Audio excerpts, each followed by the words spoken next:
Il s'agit de la marche d'un enfant de lumière. La marche d'un enfant de lumière. À vous parler d'un enfant de lumière ce matin, je vous demander, peut-être, mais de quoi vais-tu nous parler ce matin en parlant des enfants de lumière?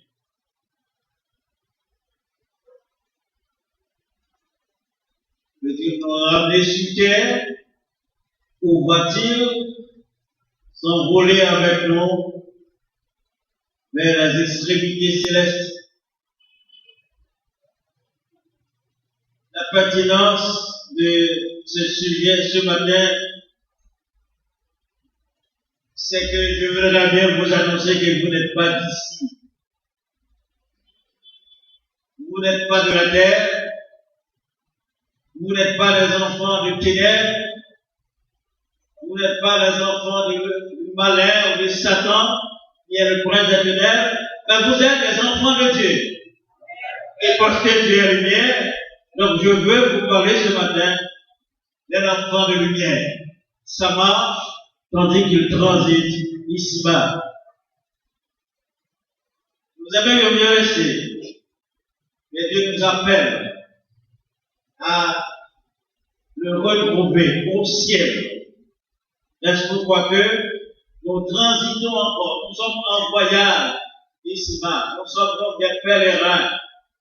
Et l'apôtre Pierre nous dit, nous appartenons à la cité terrestre pour notre transit et la cité céleste pour notre demeure éternelle avec Dieu.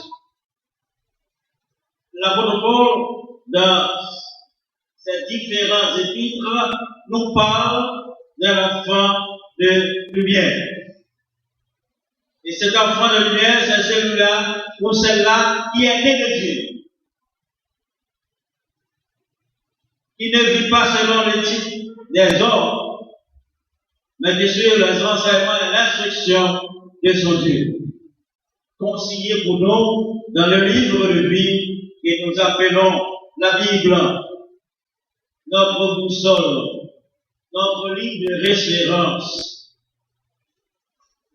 Dans son épître aux Éphésiens, l'apôtre Paul nous recommande en tant qu'enfant de lumière, de marcher d'une manière qui de faire montre d'une vie d'amour. Nous lisons en effet au chapitre 4e, je vous exhorte donc, moi, le prisonnier dans le Seigneur, à marcher d'une manière digne de la vocation céleste qui vous a été adressée. Et cette marche, elle devrait être une marche en toute humilité, une marche en douceur, une marche de patience et une marche de support mutuel.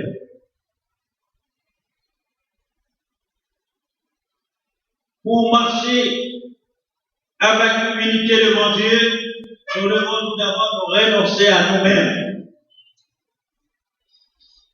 Chose qui n'est pas facile en dehors de Dieu, en dehors des enseignements de Dieu. Nous ne pouvons pas régner à nous-mêmes, car l'homme est centré sur lui-même. Mais dépendant de Dieu, entretenu par Dieu, et maintenu par la main de Dieu, nous apprenons à nous délivrer de nous-mêmes lorsque nous nous mettons entièrement sous la coupole de Dieu. Lorsque nous nous remettons à Dieu, c'est lui seul qui a cette capacité de nous transformer. Et sans que nous nous en rendons compte, nous apprenons à être humble. La parole de Dieu nous dit au livre des Proverbes, l'humilité pour essayer de la gloire. Mais ceux-là qui se réclament hautains, Dieu les abaissera. À l'école de Jésus, à l'école du Maître, nous devons pratiquer l'humilité, reconnaître notre petitesse, reconnaître que sans Dieu, nous ne pouvons rien faire. D'ailleurs, nous l'a dit en Jean 15, sans moi, vous ne pouvez rien faire. L'apôtre commande de conduire notre marche avec douceur, avec patience. Ces deux mots-là sont des mots démodés, peu hésiter. Comment parler de douceur dans ce monde de violence? Comment parler de patience dans ce monde où on s'impatiente déjà d'être riche? La vie facile. Tout doit être digitalisé en un clin d'œil. En un clic, on a tout. Je ne peux pas être patient. Je ne peux pas être doux. Parce que le monde dans lequel je vis est un monde violent. Trop de confusion. Trop de désillusion.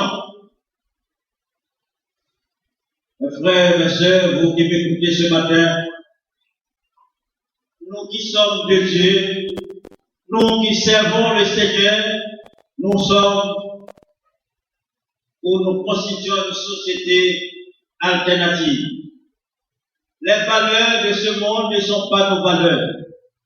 Les critères de ce monde ne sont pas nos critères. Nous sommes à l'école de Dieu. Et à l'école de Dieu, contrairement à ce que vous voyez, contrairement à ce que vous observez dans les rues, contrairement à ce qui se réalise dans votre travail, dans votre environnement, dans votre quartier, ou même plus proche, voisinage, c'est différent. Dieu nous commande d'agir avec humilité. Dieu nous demande d'agir avec douceur. Dieu nous commande d'agir avec patience. Et tandis que les hommes se disputent entre eux, se chamaillent, ou se départagent, Dieu nous demande de supporter les autres.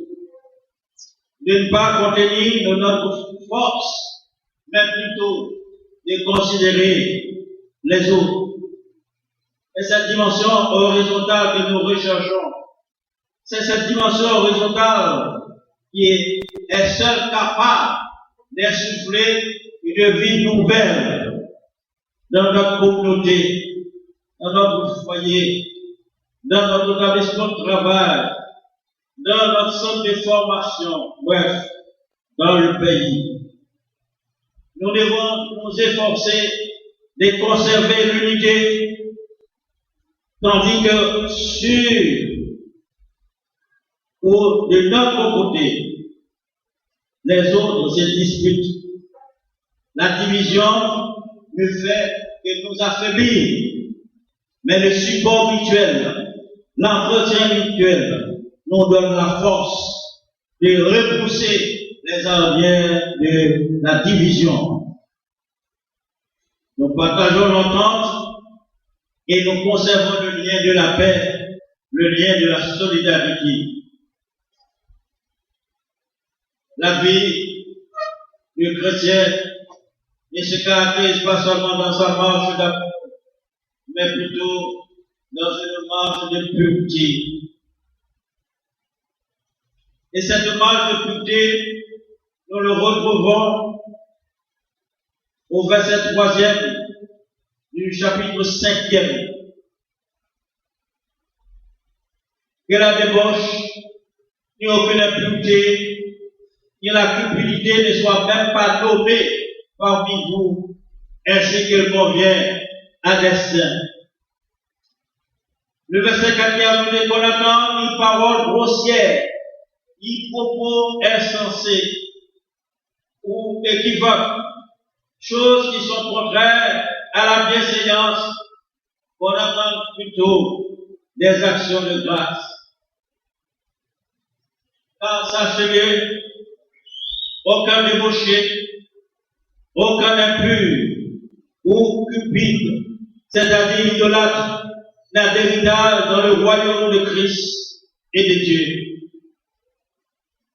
Que personne d'autre ne vous séduise par des vains discours, car c'est à cause de ces choses que la colère de Dieu vient sur la fille de la rébellion. Au chapitre 4e, le verset 31 et 32, nous lisons ce qui suit. Que toute amertume, toute animosité, toute colère, toute clameur, toute calomnie et toute espèce de méchanceté disparaissent du milieu de vous. Soyez bons les uns envers les autres, compatissants, vous pardonnant réciproquement, comme Dieu vous a pardonné en Christ. Pour mener une vie de pureté, le chrétien doit d'abord, nous devons tout d'abord nous livrer à Christ. Pour mener une marche de pureté, nous devons tout d'abord nous livrer à l'influence de Christ.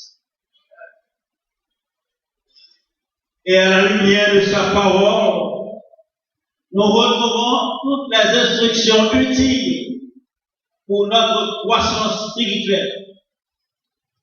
Tant que nous ne sommes pas sous la bannière de Christ, tant que nous ne sommes pas rangés sous la bannière de Christ, nous sommes toujours attirés par ce qui est négatif. Et tout ce que nous venons de lire, où l'apôtre Paul nous commande de laisser derrière nous, c'est par l'amour de Dieu que nous serons compatissants. Cela veut dire compatir. Cela veut dire que nous allons vivre le problème avec eux. Nous allons nous mettre en situation pour partager la peine ou la joie avec eux. Pour exercer toute espèce de bonté. Pour éviter toute animosité. Cela veut dire une expression de la colère. Une manifestation de l'animosité. Si nous regardons le terme, il y a là-dedans l'anima. L'anima et l'ires. Ira, iré pour la colère, anima, animé pour la colère également. Deux mots latins avec la même racine. Cependant, l'animosité, c'est un état. La colère peut être passagère. À un moment de la durée, on peut être en colère et passer quelque temps après, on devient calme. Mais l'animosité, c'est un état de vie. Ça reste. C'est la colère en permanence. Et quand on est en colère, on n'est pas prêt à entendre l'autre. On n'est pas prêt à partager avec l'autre. On n'est pas prêt pour la conciliation, voire même la réconciliation. Tant que la force orageuse nous assiste, nous anime. Tant qu'on n'est pas sous l'influence de Dieu, tous les défauts, tous les vices sont de notre repère. Mais quand on est sous la coupole de Dieu, le Saint-Esprit nous sauve, le Saint-Esprit nous scelle. Et à cause de son sceau, nous pouvons nous reconnaître dans un état. Nous pouvons prendre conscience. La lampe de notre conscience devient allumée. Notre conscience devient claire. Et nous voyons que telle ou telle position ne nous rend pas confortable. Et nous dirons comme l'enfant prodigue,